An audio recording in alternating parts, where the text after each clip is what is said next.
The field was silent, the wind moved gently across the tall grass, and two brothers stood alone beneath the open sky. No crowd witnessed what happened. No human voice cried out for help. Only God saw every moment. Cain rose against his brother Abel, and he killed him. For the first time since creation, death entered human experience. Adam and Eve had heard God's warning in Eden, but now they would feel its full weight. The wages of sin no longer seemed like a distant promise. They had become a heartbreaking reality within their own family. Then the voice of the Lord broke the silence. "Where is Abel your brother?" Cain answered with words that have echoed throughout history. "I do not know. Am I my brother's keeper?" But nothing could be hidden from the one who sees all things. The Lord said, "What have you done? The voice of your brother's blood cries out to me from the ground." The very earth that had received Abel's blood now became a witness against Cain. God pronounced judgment, yet even in judgment his mercy remained.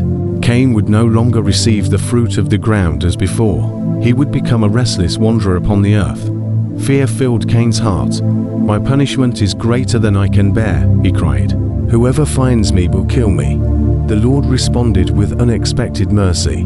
He placed a mark upon Cain, not as a reward for his actions, but as protection, declaring that anyone who killed Cain would face severe judgment. Scripture does not explain what the mark looked like, and it would be unwise to imagine details the Bible does not reveal. What it does reveal is the remarkable balance of God's justice and His mercy. Cain departed from the presence of the Lord and settled in the land of Nod, east of Eden. Imagine Adam and Eve watching their firstborn son disappear into the distance. One son was dead, the other lived in exile. The family that had once known perfect peace now carried unimaginable sorrow. Days became years, and the quiet places around their home must have reminded them of Abel. Every familiar path, every place where laughter had once been heard, now carried the weight of painful memories. Yet God's story was not finished. Genesis tells us that Adam knew his wife again, and she gave birth to another son. She named him Seth. Eve said, "God has granted me another offspring in place of Abel." Since Cain killed him, Seth's birth did not erase the pain of losing Abel, but it reminded Adam and Eve that God's promises were still alive. Life continued. Children were born. Grandchildren filled the earth. Families multiplied across the land.